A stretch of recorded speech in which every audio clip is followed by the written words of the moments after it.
মেরেছি এই কথা তো দূরের কথা, গমের খোসা মেরেছি এটা প্রমাণ করতে পারলে দাড়ি টুপি বর্গা দিয়ে দেবো। কত বড় কলজে হলে এই কথা বলা যায় একটু চিন্তা করে দেখুন।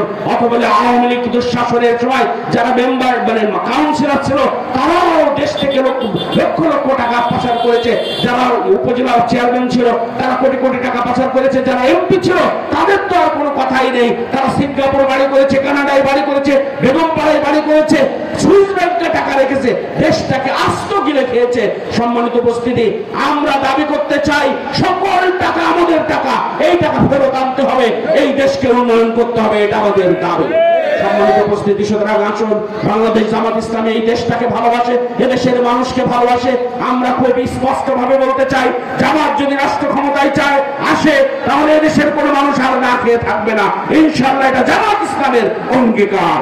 বাংলাদেশ জামাত ইসলামী টেকসই উন্নয়ন করতে বিশ্বাসী। আজকে রাস্তা করবেন কালকে নষ্ট হবে, এইটাই জামাত ইসলামী বিশ্বাসী নয়। আজকে পুল করবেন কালকে ভেঙে যাবে, আজকে সাঁকো করবেন কালকে ভেঙে যাবে, আজকে কালভার্ট করবেন কালকে দেবে যাবে। এই অনুন্নয়ন কাজ জামাত ইসলামী করতে চায় না, উন্নয়ন টেকসই কাজ করেই জামাত ইসলামী এগিয়ে যেতে চায়।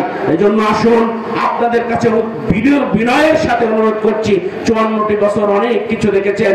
কত মানুষ সোনার বাংলা করতে গিয়েছে আপনারা দেখেছেন, কত মানুষ ডিজিটাল বাংলা করতে চেয়েছে তাও দেখেছেন, কত মানুষ সবুজ বাংলা করতে চেয়েছে তাও দেখেছেন, কত মানুষ নতুন বাংলা করতে চেয়েছে তাও দেখেছেন।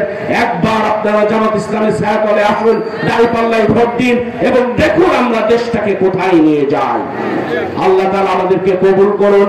আপনাদের সবাইকে উদাত্ত আহ্বান রেখে আমি আমার কথা শেষ করলাম। ওয়া মা তৌফিক ইল্লা বিল্লাহ। আসসালামু আলাইকুম ওয়া রাহমাতুল্লাহি ওয়া বারাকাতুহু।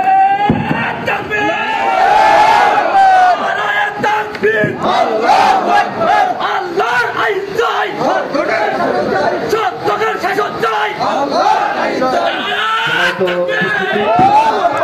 আলোচনা শুনেছি সবাইকে।